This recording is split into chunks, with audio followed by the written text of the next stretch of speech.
Today, I am exercising my executive power as governor under the Massachusetts Constitution to pardon all misdemeanor convictions for marijuana possession on record in our state. Governor Maura Healey makes history by pardoning all past cannabis misdemeanor records in the state. As Dr. King said, the time is always right to do what is right. Now, while that governor made history for doing the right thing, Virginia Governor Glenn Youngkin continues to kill the hopes of advocates for adult use sales by vetoing a bill he says he would never sign under any circumstances. Meanwhile, in Washington, D.C. on Friday, rapper Fat Joe and the cannabis advocacy group NORML will meet with VP Kamala Harris to talk about the national reform of the laws and classification issue. But that photo op of support for the advocacy market is dashed when, for the 10th year in a row, the District of Columbia is blocked from adding an adult use market by Congress and was deleted from the president's budget. Rats. No, really, rats got into the New Orleans police confiscated cannabis stash and got wasted. You do know rats have endocannabinoid systems too, right? All that and cannabis reports from coast to coast on We Talk News with Alaina Pinto. Next. Music Studio. We are Pro Cannabis Media.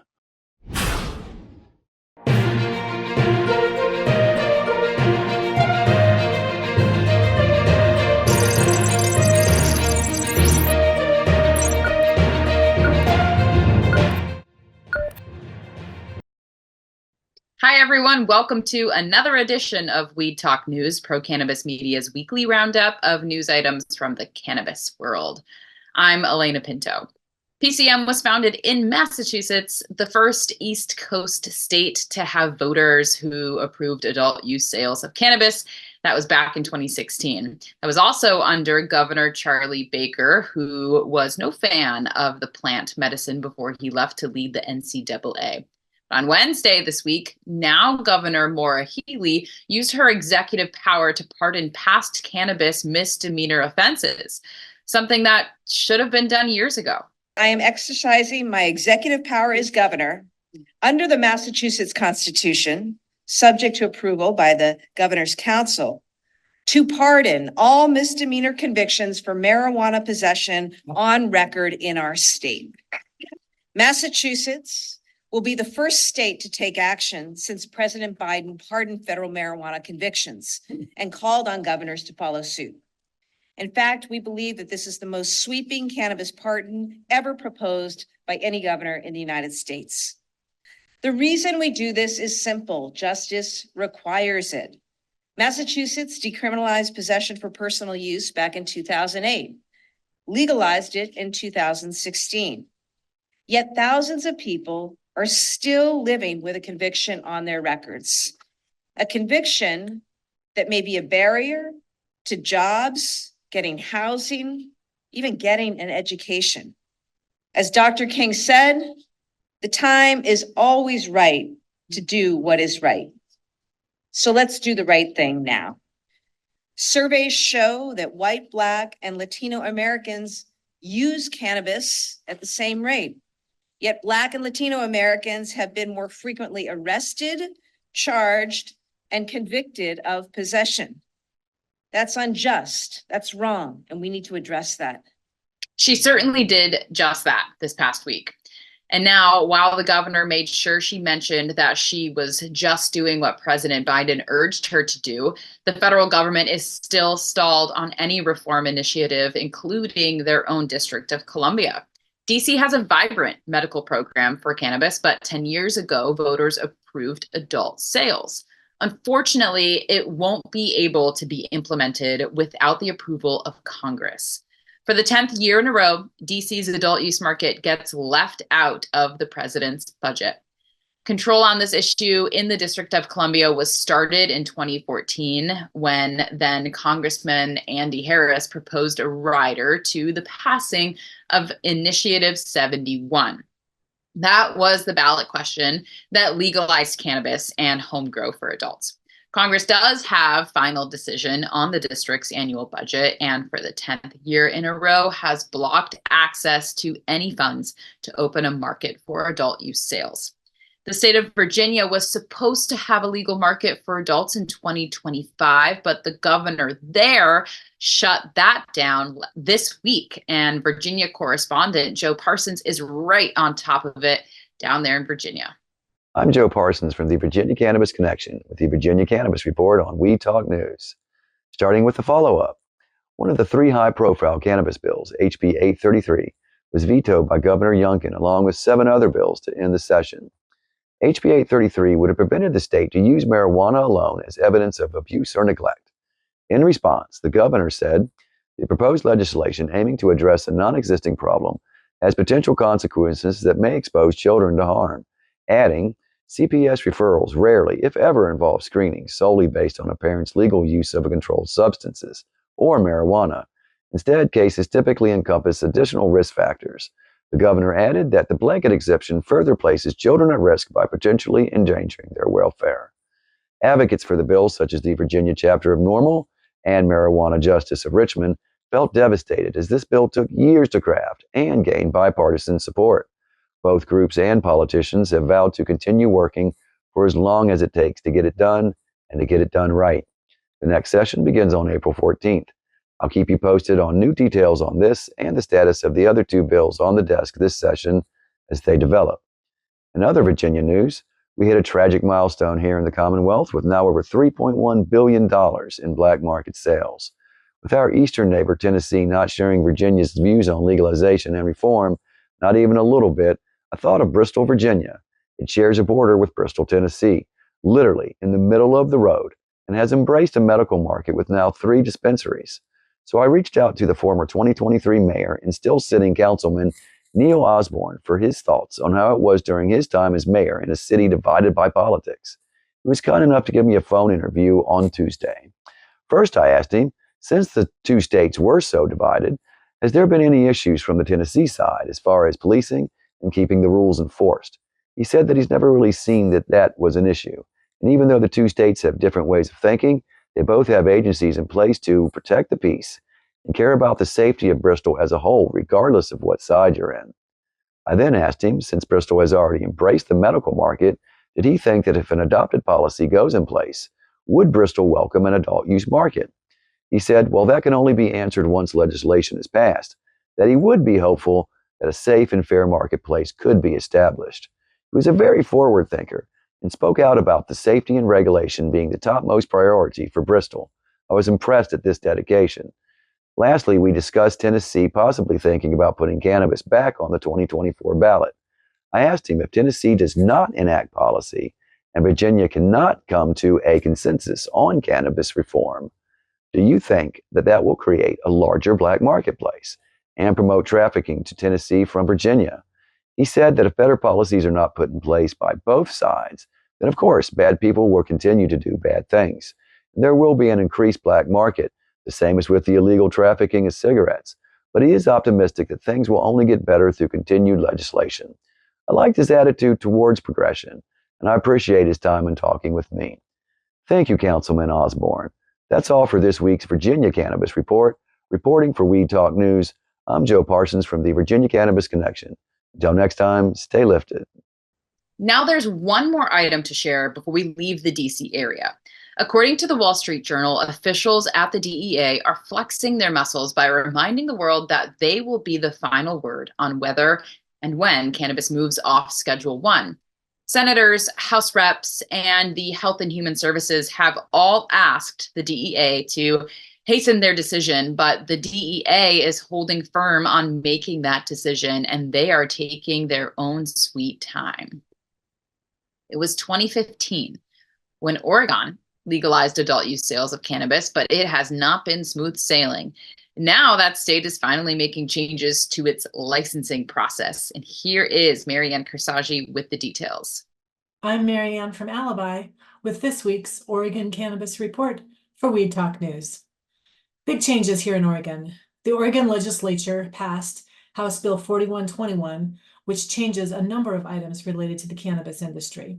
The primary item of interest is that Oregon's cannabis licensing structure is now fundamentally changed. Back when Oregon's adult use cannabis licensing was first passed, The annual licensing fees and barriers to entry were fairly low. The intention was to create an environment where anyone could participate in the regulated market. Having a diverse and open market was important. Over time, the result is that Oregon has been suffering with an oversupply of product and licenses, making it extremely difficult for companies to be profitable.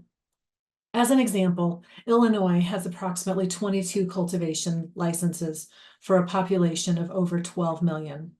Oregon has approximately 1,400 cultivation licenses for a population of 4 million. This is a difference of 3,000 per capita compared to 545,000 per capita. With the new legislative changes, Oregon's licensing is now tied to population. With Oregon's population growth estimates, there will likely be no new licenses for at least 10 and maybe even 20 years. There are a number of people who still would like a free market philosophy to continue licensing, but this change will allow existing licensees a small bit of optimism as they continue to survive in an extremely tough market. And last week, the Minority Cannabis Business Association hosted an event here in Oregon. It was great to see such amazing support and ideas for how to ensure that Oregon's cannabis industry includes all. That's the Oregon Cannabis Report for this week. I'm Marianne with Alibi for Weed Talk News.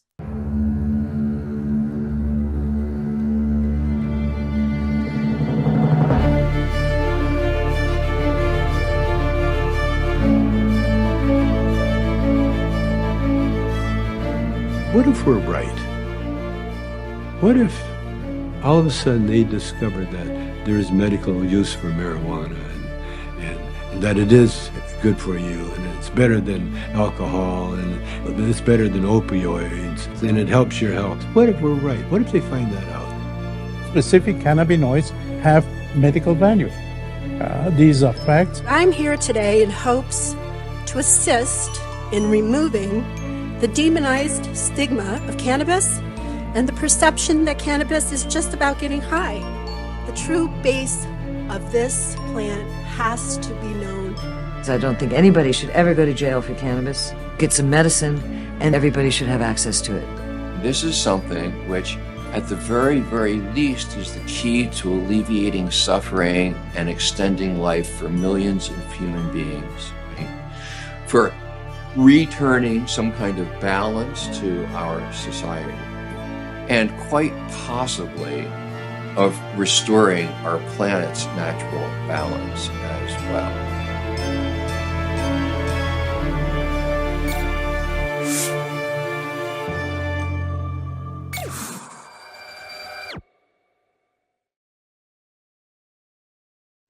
The state of Minnesota is one of the newest states to pass adult use legalization, and they are starting to set up the rules and regulations.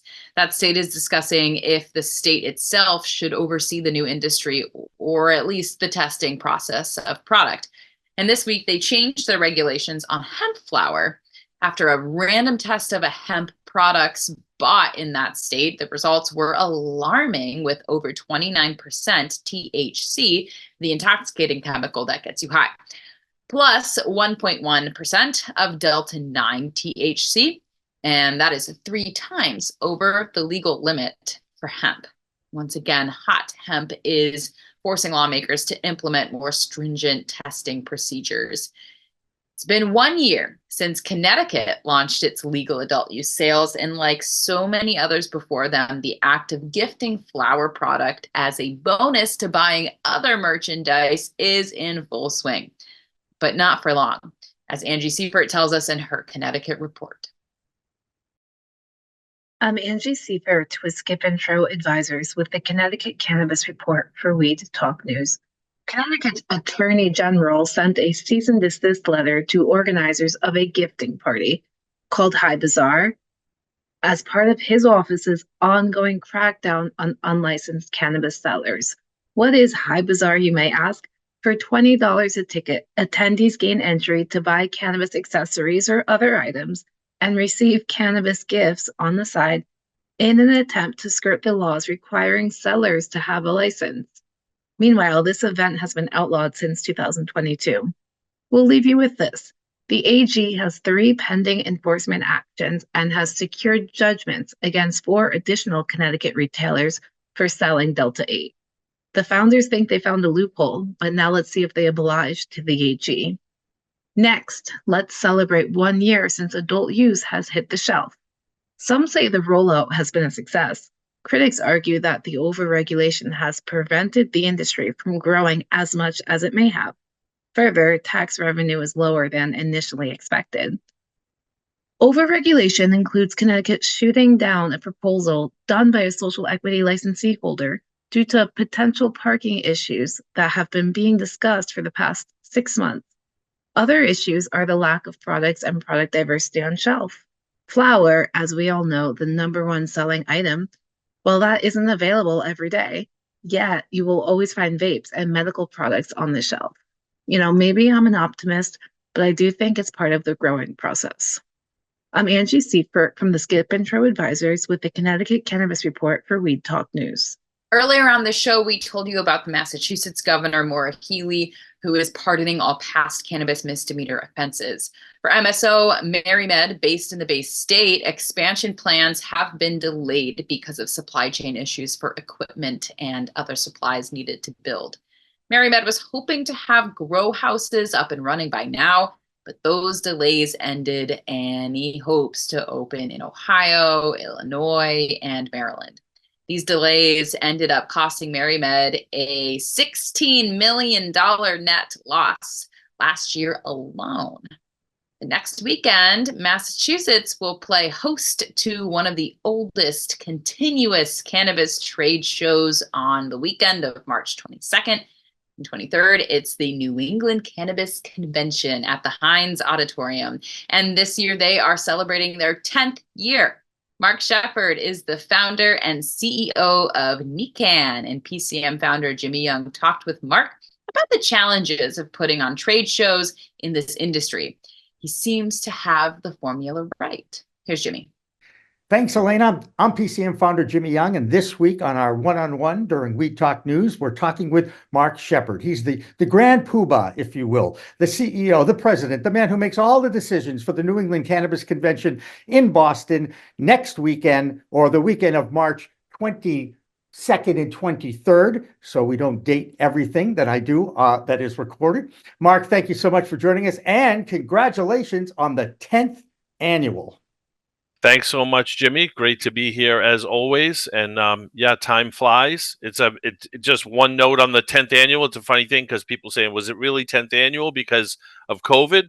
But we only actually missed 1 year in COVID, and we actually did 2 conventions in 2015. So it's not only our 10th year, it's our 10th convention. Marc, if anybody gives you a hard time about that, you send them to me, okay? Because you survived that pandemic, and that at one point, I'm sure at some point you were really worried you were going to, right? Yeah. Oh yeah. One point, yeah, about a year and a half. Okay, there you go. Well, we're certainly glad you're back, and it looks like, are you back to pre-pandemic levels now as far as the excitement, the number of booths, all that stuff?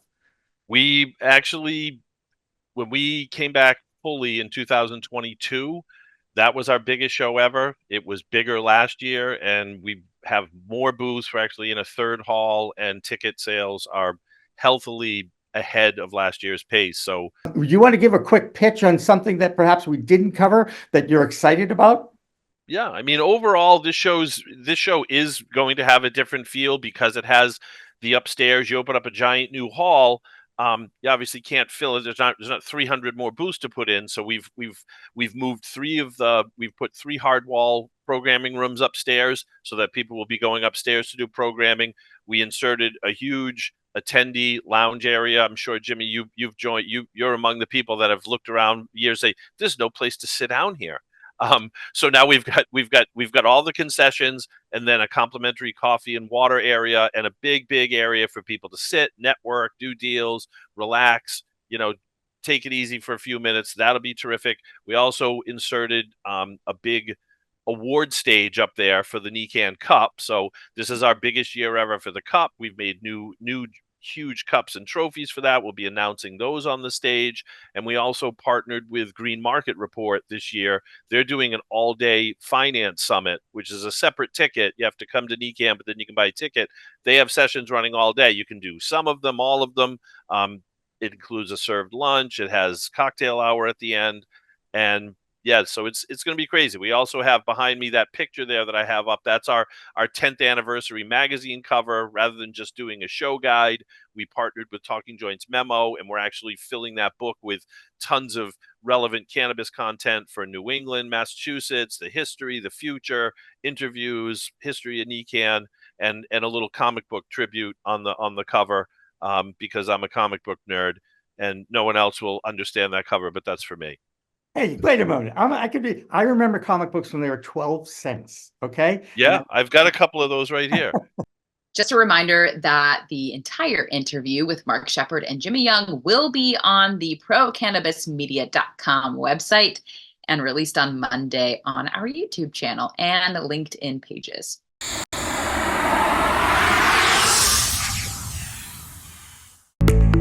It's a whole new world of weed out there, isn't it? Everyone is learning new ways to titrate, ingest, consume, imbibe, and engage with this plant medicine we call cannabis. Now, let me tell you my cannabis story. You know, I've had 4 major surgeries in the past 23 years and suffer from osteoarthritis with a variety of metal parts in my body and one on deck.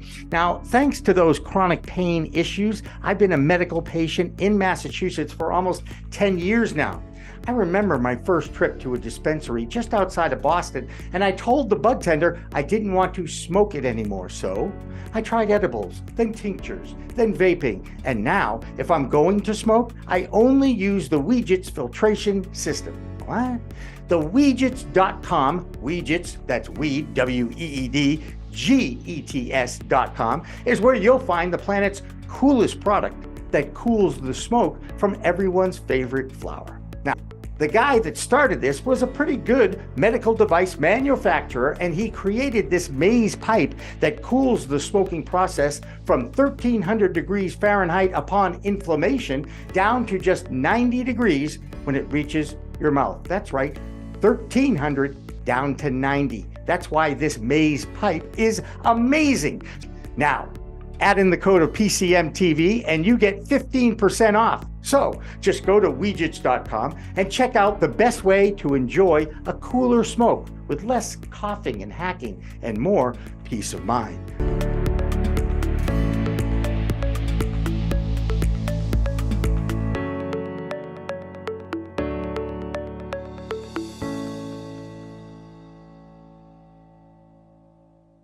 Well, what about the kids? That's one of the first responses by lawmakers who are ill-informed about the impact of legalization and what it has on teen use. Well, a 10-year study in Colorado was one of the first that concluded that use actually goes down when cannabis is legalized. And now a group of young people in the Bronx of New York is taking a different approach. 7th graders from the Bronx Intermediate 218 Dual Language Magnet School want to learn about the plant. The so-called JAM program, which stands for Just Ask Me, is an in-school health program that talks to young people about sexual education, and now the kids are initiating talking about cannabis too. And needless to say, there is a lot to learn. And sure enough, the percentage of young people in New York that use cannabis regularly has decreased from 18% to 12% after the pandemic. So what about the kids? Well, what about the older lawmakers who continue to muck up the reform effort? Maybe the kids should teach the older people, especially if the older people just are too stubborn to learn anything new, right? Well, it's time for the Arizona Cannabis Report. Here's Karen Black. I'm Karen Black from Greenfinger Consulting with the Arizona Cannabis Report for Weed Talk News. Arizona Attorney General Chris Mays just dropped a bombshell on the battle over hemp-derived products. According to the opinion she issued this week, Delta-8 products are now considered narcotic cannabis. Translation, sales are limited to licensed dispensaries for adults 21 and over. And get this, manufacturing, transporting, or selling Delta-8 or other hemp-derived intoxicants could get you a Class 2 felony and 13 years behind bars. Yikes. The AG's opinion isn't legally binding. It's an interpretation on how to apply the law. But with Mays and Governor Hobbs aligning to enforce it, things could get ugly since hemp and cannabis are regulated by different departments. Adding to the drama, there's allegations of undue influence because of a $40,000 donation from the Arizona Dispensaries Association to a PAC supporting Mays back in 2022. The hemp crowd in Arizona NORML are not happy, claiming cannabis companies now have a monopoly. There are also rumors about people forming a coalition to settle this battle once and for all in court. Shifting gears to legislative updates, Senate Bill 1186, aimed at tweaking hemp-derived product regulations, is stuck in neutral. Proposals regarding cannabis possession in school zones and interstate cannabis commerce are also stalled in the Senate. And it looks like cannabis advertising restrictions will continue to cruise through. Interestingly, Senate Bill 1262, the one about social equity licensing reform, passed the motion to reconsider after first failing in the Senate. In lighter news, while most of the rest of the country sprung forward with the end of daylight savings time, Arizona did not. However, an Arizona dispensary did. Giving Tree Dispensary here in Phoenix launched a 320 campaign ahead of the notorious 420 cannabis culture date, and they're offering specials March 15th through March 20th. Meanwhile, Tilt Holdings is buddying up with Level, and Cosmic Brands just made their Arizona debut. Speaking of Arizona brands, they'll be on full display competing at this week's Earl Cup in Mesa. We'll bring you live updates on Pro Cannabis Media's social channels and share some of the winners and highlights next week. That's all for the Arizona Cannabis Report. I'm Karen Black from Greenfinger Consulting reporting for Weed Talk News. Cresco Labs had a tough year last year when their merger with Columbia Care fell apart at the 11th hour. Now that huge MSO is reporting huge losses in 2023, and needless to say, their stock is not doing that well, as our stockmaster, Doug Miller, tells us in his High on Wall Street report. I'm Doug Miller from High on Wall Street with this week's cannabis stock report for Weed Talk News. Cresco Labs posted a $180 million loss in 2023 as the Chicago-based MSO exited 2 state markets and saw its high-profile merger just collapse. Cresco did report a fourth quarter profit of $4.8 million on revenue of $188.2 million. Remember in the summer of 2023, a long-planned $2 billion merger between Cresco Labs and Columbia Care, which is now the Cannabis, that was called off. Well, that failed merger dealt a significant blow to Cresco Labs, and they gave up entirely on Arizona and Maryland. The company said it entered 2024 with $109 million in cash, cash equivalents, and restricted cash on hand. Let's see how the stock chart looks. It's trading around $1.70, and it's curling up nicely to run soon. Lock in those profits because the cannabis stocks and all the stocks are very volatile right now, and they're going to continue to be, so trade smart. And that's this week's Cannabis Stock Report. Reporting for Weed Talk News, I'm Doug Miller. Now let's go north of the border to Canada to hear from Debbie Facey with the Canadian Strain of the Week. This is Debbie Facey with your Canadian Strain of the Week. So what we have in Canada this week is a nurse by the name of Tegan Rose, who has started a program, an early treatment program for the ages of 14 to 35, and it's going to be in Windsor, Ontario. And this is for anyone that is seeking or is, I guess, showing signs of psychosis.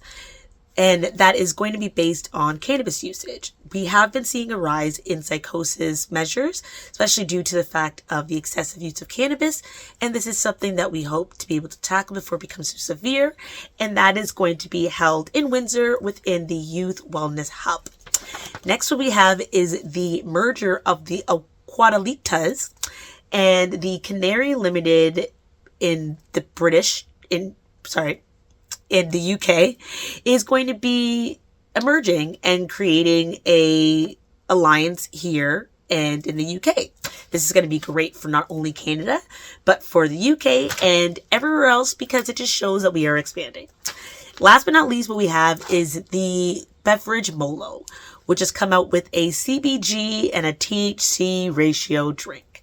It is a 2-to-1 ratio. This is something that is new to the market, especially with CBG becoming something that is becoming a little bit more familiar and a little bit more sought out for.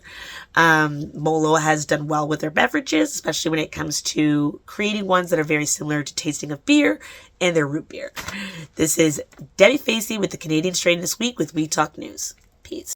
There are a lot of issues beyond legalization that the industry is dealing with, and finding a fair and just way to measure impairment while under the influence of cannabis has been quite a challenge. Education and responsible use will always be the best ways to know your limit, but the amount of THC in your system does not measure impairment, and cannabis can stay in your bloodstream for 30 days.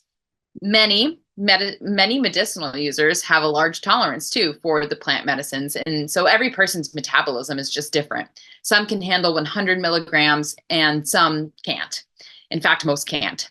Now the federal government has released a report that concludes the amount of THC in your system does not measure a person's impairment behind the wheel of a car.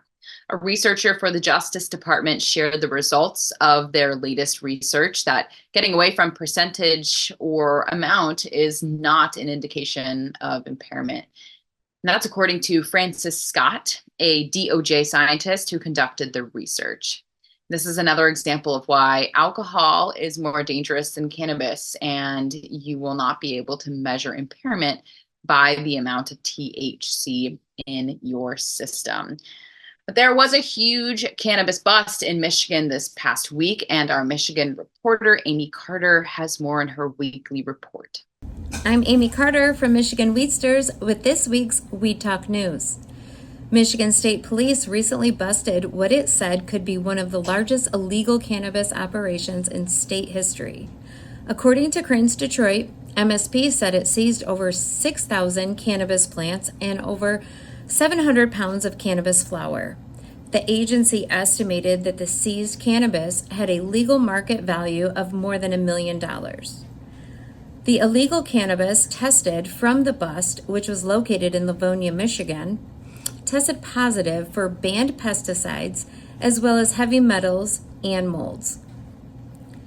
Michigan's Cannabis Regulatory Agency notified 62 social equity licensees that they were eligible for a share of the $1 million available through the Social Equity Grant Program. Each of the grantees will receive an equal share of $16,129. Michigan had the first pilot program in the United States to explore the use of cannabis as a harm reduction tool. Researchers followed 10 clients who received free cannabis through a harm reduction organization and found promising results. To learn more, the case study was recently published in the Harm Reduction Journal. I'm Amy Carter with Michigan Weedsters, and that's this week's Weed Talk News. No big changes in Ohio as that new state grapples with tweaks to the law voters put in place this year. And lawmakers can't figure out how they can amend that. So here's Harry Bernstein with our Ohio Cannabis Report. This is Harry Bernstein with Verde Compliance Partners and the Ohio Cannabis Report for Weed Talk News. While some lawmakers continue to debate the finer points, the good news is that Ohio's Division of Cannabis Control is powering forward with the implementation of the adult use cannabis program. The goal remains to award licenses by September of this year and have a fully functioning adult use cannabis market in place by the end of 2024. Division Superintendent Jim Caneva remains optimistic. The division continues to propose regulations, and he recently stated that he anticipates up to 300 dispensaries opening their doors by September 2026. The Division of Cannabis Control is doing what it can to ensure it meets this target date. Despite the inevitable political hurdles, it seems more certain than ever that Ohio adults will soon have the freedom to choose cannabis. That's the Ohio Cannabis Report for this week. I'm Harry Bernstein with Verde Compliance Partners, reporting for Weed Talk News. And finally, tonight, the New Orleans Police Department has been asking that city's lawmakers for new headquarters for years now. It seems that location the police headquarters is in now is infested with rats. Well, now those rats are wasted because they got into the confiscated weed that the police have stored there. Well, now the headquarters doesn't just have issues with rats, they have mold, ancient elevators, and heating and cooling issues. And the rats, in the meantime, were so high, they raided the vending machines there. I get it. It's not the first time this has happened. Just 2 years ago, India had the same issue when rats there got into the storage room and devoured 440 pounds of cannabis. Not sure how they dealt with their stoner rats, but it certainly helps the case for a new headquarters for the New Orleans Police Department. Very interesting. That's Weed Talk News for this week. I'm Alaina Pinto. Remember, it's a whole new world of weed out there. Use it responsibly. We'll see you next time.